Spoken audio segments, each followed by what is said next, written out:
Once upon a time, in the middle of a big city, there was a poor woodcutter.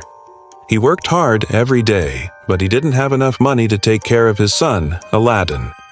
You can imagine how sad that made him. One evening, while Aladdin was sitting by himself, feeling very sad about how poor he was, an old man approached him. This man was actually a powerful sorcerer, though Aladdin didn't know that. The sorcerer sat down next to Aladdin and started talking to him as if they were old friends. "Hey, Aladdin," he said, "you look sad. Why don't we go on an adventure together? We'll find some treasure, and you can use the money to buy whatever you want." Aladdin couldn't believe his ears. Could this stranger really be his long-lost uncle, the one everyone thought had passed away many years ago? Excited, Aladdin asked, "Are you really my uncle?" "Of course," replied the man with a wink. "I am your dear Uncle Abisbul, your father's brother." Aladdin jumped up and down with joy. Suddenly, his sadness was gone. "Let's go on an adventure right now," he exclaimed. Aladdin took the old man's hand and together they left the city. On the way, the mysterious man told Aladdin stories about faraway lands and magical treasures. But all Aladdin could think about was getting rich. He wanted to buy new clothes, shoes, and food.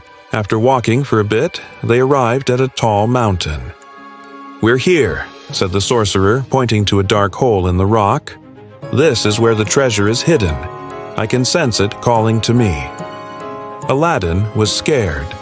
Looking into the dark hole, he saw nothing but shadows. Still, he knew this was his chance to get everything he ever wanted. So, taking a deep breath, he stepped inside. Inside the mountain, it was freezing cold and pitch black. Aladdin couldn't see anything. "Don't worry, nephew," said the sorcerer, holding up a magic lamp. "I have a special lamp that will light our way to the treasure." As he spoke, the lamp glowed brightly, revealing a huge cave filled with sparkling gems and piles of gold. Aladdin couldn't believe his eyes. It was even more beautiful than he had imagined. "Wow," he whispered, feeling a little bit guilty for wanting to steal such precious things.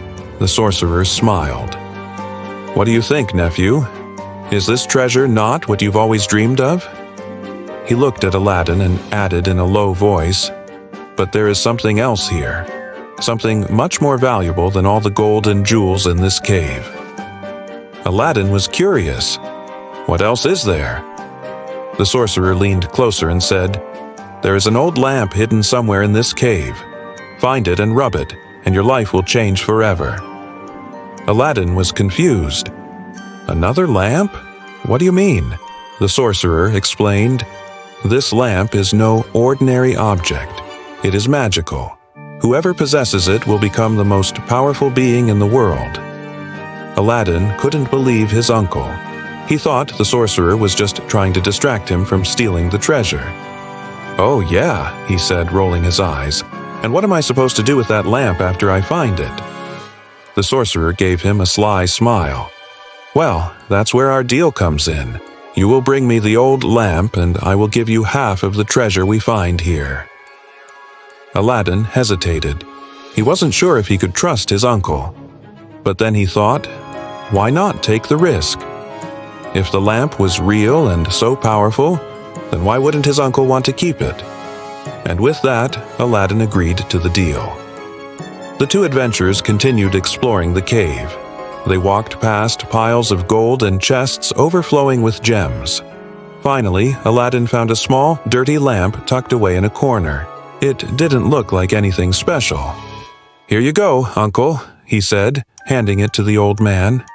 The sorcerer took the lamp, rubbed it with a cloth, and suddenly, a gigantic genie made of pure energy appeared before them. "Who dares disturb my slumber?" the genie boomed, shaking the cave with his powerful voice. Aladdin and his uncle froze in fear. The sorcerer quickly explained that he had freed the genie by accident and asked for forgiveness. The genie calmed down a bit and said, "Since you have freed me, I will grant you a wish. What do you want? Power? Wealth? Knowledge?" Aladdin couldn't believe what he was hearing. Here was the chance he had always dreamed of. He wanted it all. "I want to be the richest person in the world," he said confidently. The genie waved his magic wand, and in a flash, Aladdin was covered in gold. When the light faded, he realized what had happened. The genie had granted his wish, but instead of making him the richest person in the world, the genie had turned him into gold. As the sun began to set, the sorcerer was furious. He had come to the cave to get the lamp and gain ultimate power. But because of Aladdin's stupidity, those plans were ruined. "It's all your fault," he yelled at Aladdin. "If you hadn't wanted to be the richest person in the world, this wouldn't have happened." Then, looking at the pile of gold, the sorcerer had an evil idea. "Don't worry, Aladdin," he said with a sly grin. "I have an idea that will fix this problem." Before Aladdin could ask any questions, the sorcerer started digging a hole in the ground. "Hurry up and get inside," he said. "It won't be long before the treasure is mine." Aladdin didn't understand what his uncle was doing, but he trusted him and crawled through the hole. On the other side, the sorcerer quickly covered it up and went back into the cave to grab as much treasure as he could carry. Meanwhile, Aladdin found himself in a dark and narrow tunnel. He called out for his uncle, but there was no answer. Suddenly, he felt something hard under his arm and realized he was leaning against the old lamp. As he rubbed it, the genie appeared again. "You called me?" "Oh, great genie," Aladdin cried. "I'm stuck in this underground cave and I don't know how to get out." "Don't worry, Aladdin," the genie said calmly. "I will get you out of there." With a wave of his magic wand, the tunnel opened up, and Aladdin found himself back in the palace garden. He was no longer made of gold, and all around him was the treasure he and his uncle had stolen from the cave. But where was his uncle? Had he escaped? Was he coming back? These thoughts raced through Aladdin's mind as he looked around for answers. Suddenly, he noticed something. The entrance to the cave was gone. The sorcerer had used his magic to hide it, hoping to return someday and get the lamp back. But Aladdin was no longer afraid. He had learned from his mistakes and now knew the importance of using his powers wisely. The genie approached him and said, "Aladdin, you have shown great wisdom. For freeing me and helping others, I will grant you 3 wishes. Ask for anything you want." Aladdin thought for a moment. He didn't want to be made of gold or have endless riches. Instead, he wanted to use his wishes to help others and make the world a better place. His first wish was to heal the sick and wounded. His second wish was to end hunger and poverty. And his third wish was to bring peace and happiness to all. The genie waved his magic wand, and in a flash, Aladdin's wishes came true. From that day on, Aladdin became known throughout the land for his bravery, kindness, and wisdom. He used his powers to help everyone in need and made the world a better place for all.